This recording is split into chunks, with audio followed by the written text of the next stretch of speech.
R.I.P. in peace, Locky. I can't believe he died. He just always seemed so alive when he was alive. It's such a shame he never got to see Rob Murphy win a flag. Sucked in. See you, buddy. Hey, what's up? I'm Jessie Rose. I wasn't expecting this at all. I didn't know about his allergies. I definitely had nothing to do with it. So if anyone's saying that, I need to speak to you after the eulogy and get my lows onto your ass. So R.I.P. Locky, wherever you are in the ground, in heaven or hell, or God knows. Peace. Hey, what's up? Yeah, I'm dead serious about Dogs Flag 2017, and that's my lock of the week. Nah, but seriously, I'm dead.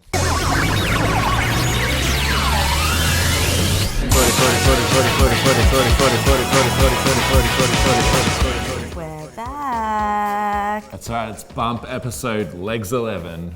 Woo. Hey, Gocsy. Hi guys, I'm back. It's nice to have the three of us all together The again. gang is back together. Woo. We're getting the gang back together. We got the gang back together. Not that I condone gangs. Stay in school, kids. Lots of things happened in football this week, at least 3, maybe 4. We're talking about lots of football things this week, and we're talking about them better than other people talk about them. Hey, Gocsy, did you go to the footy? The game was cancelled because of the weather. Nick Riewoldt was so devastated by that he announced his retirement. Some say the greatest blonde since Shane Warne to play for St Kilda. Is it Riewoldt or Revolt? Riewoldt. Remember in school we were taught to say things how they're spelt? Nick Riewoldt's retirement, how will that affect his Brownlow chances next year? Because he's a forward, so they're out of it, they're not allowed. Plugger Lockett got one though. Yeah, he's playing in the mid that year. Middle of the goal square. Middle of the tribunal. I don't want Riewoldt to go. He realised he's been playing AFL for more than half of his life. I don't think I've done anything for half of my life. They could probably get like a 6-month-old on a list for like 3 months and break that record. Now, over the weekend, class clown of the AFL, Patrick Dangerfield, did a prank on a Blues player called Matthew Cruiser, buried his head into the ground while pinning his arms behind his back. A classic joke, though. There are reports that Carlton player was Caruserin for Bruiserin because his last name was Cruiser. He's been suspended for a week. He's ineligible for the Brownlow. Now, how do you think that affects his Brownlow chances this year? He played well all season, so... Yeah, it's impossible to say at this stage. No one knows. Anything could happen. And it often does. Patrick Dangerfield. Yeah, he's so funny. Similar to the popular 90s sitcom. Bum, bum, bum, These bum, pretzels bum, are making bum, me bum, thirsty. bum, bum. And then Brendan Goddard comes in and knocks him over. Great reference. To get to the bottom of this, we're throwing over to Aaron, who's out the front of the Dangerfield household right now. Aaron? Hi, it's me, Gocsy, covering the hottest topic on everyone's lips in Melbourne and the world, Patrick Dangerfield suspension. We've come to the Dangerfield household to try and work out what Patrick feels about this. Okay, he hasn't got back in yet. We're just waiting for him to come, alright?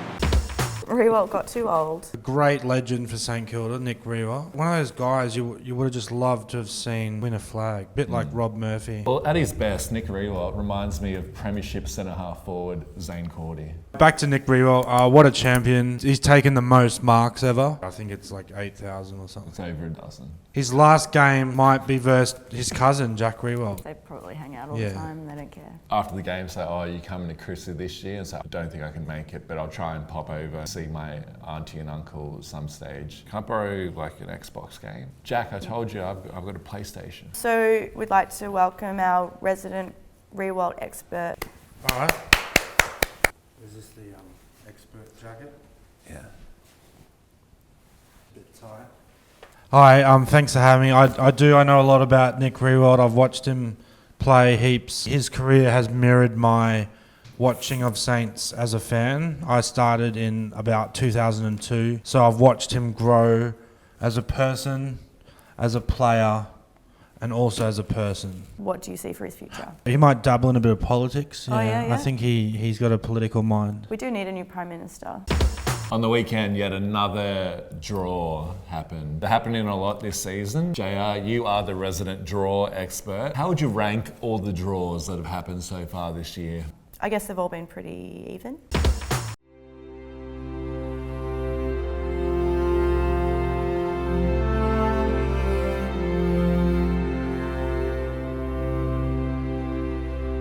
Welcome back once again. I'm Gocsy and we are doing Ripper moments in footy history. Just thinking back over the years, some of the great things that our game has seen. Well, you got things like Leo Barry, sick mark to help the Swans seal their first grand final in a long time. Some other Ripper moments you got is like the Lions won 3 in a row, and then you also got me and the boys, we snuck in a few beers in our bag. That was really good. Saved us a bunch of money. And you can only get middies at the footy too, so that helped a lot. Thanks for joining us on another look back on great Ripper moments in history. See ya. Cricket Australia have revealed their Big Bash League draw. What's a Big Bash League? It's cricket where it's bigger, but also shorter. Why are we talking about cricket on our footy show? Well, because theoretically, the Big Bash League, Women's Big Bash League will overlap with AFL Women's Round 1. Oh my God, why can't anything ever go right? There are players that play Big Bash League and AFLW because Cricket Australia are coughing up the coin. And I just say, football is just not cricket. And will they pick the Sharon or the Grey Nichols, which is a company that makes the bat? Good clarification. Why can't we have both? It could be like a wacky rom-com scenario where someone goes to a restaurant on a date and they've got a double date and they have to run between the tables. Emma Carney could be like running between the G and Whitten Oval. That would be pretty crazy, and that would make for a good movie in itself. I would pay $2 to download that episode of 30 for 30 off iTunes. We're finally debuting the most anticipated segment of anything ever. Ladder predictor. I'm going to finally take a look at the ladder and say exactly where everything's going to end up. Fucking finally. No, that's okay. I said to get one with like 18 rungs on it. Well, I guess it's a ladder predictor for the bottom 2 teams. Or top. I didn't. We blew out the budget on those balloons, mate. Sorry. I was only going to do the top 8, so Well, who do you think's going to come first? Hawthorn? doesn't matter. Now it's time for probably the most important edition of the most important segment ever. JR, take it away. So on Friday night, Will Langford gave Jared someone a kiss on the cheek. Just, in the middle of the game. It's like, and I'm like, what's next? What is next? Are they going to start hugging, pashing, tonguing, rubbing their fingers around each other's nipples, grabbing at their little balls, circling the Are players going to start each other on the field? Is it going to be like a mass orgy, hugging at each other's from one kiss to what? A human centipede of 20 to 35-year-old men just making each other making themselves. So my thought of the week is to anyone that has a problem with it because it sounds fucking sexy. It's round 20, but I don't have 20 questions. I've just got 9. Cats versus Swans. down at the Cattery, but there's no Pattery Dangerfield. Geelong. Swans will win. I think it's time for the Swans. GWS versus the D's. The Giants. What is this, the freaking alphabet game? Essendon versus Carlton. I'm a sucker for Kernos and manicured toes, and Kerno is out this week, so I'm tipping manicured toes. Is that a Nelly reference? Bombers. Bombers. Carlton suck. We all fucking hate Carlton. Brisbane Lions versus the Western Bulldogs. Western Bulldogs. Yeah. The North Melbourne Kangaroos versus the Collingwood Magpies. And I'm tipping Kangaroos. Black and white. Dockers versus the Gold Coast Suns. Dockers. I like Freo because they got such a great song. Saints versus the West Coast Eagles. Here we go. See, the irony in this game is Eagles used to be sponsored by Hungry Jacks. And now there's like 7 or 8 players named Jack at the Saints. Is it pronounced West Coast or Vest Coast? West Coast? Let's tip Saints. Richmond Tigers versus the Hawthorn Hawks. Hawthorn Hawks, who are they? Tipping Hawthorn. Nice one. Richmond.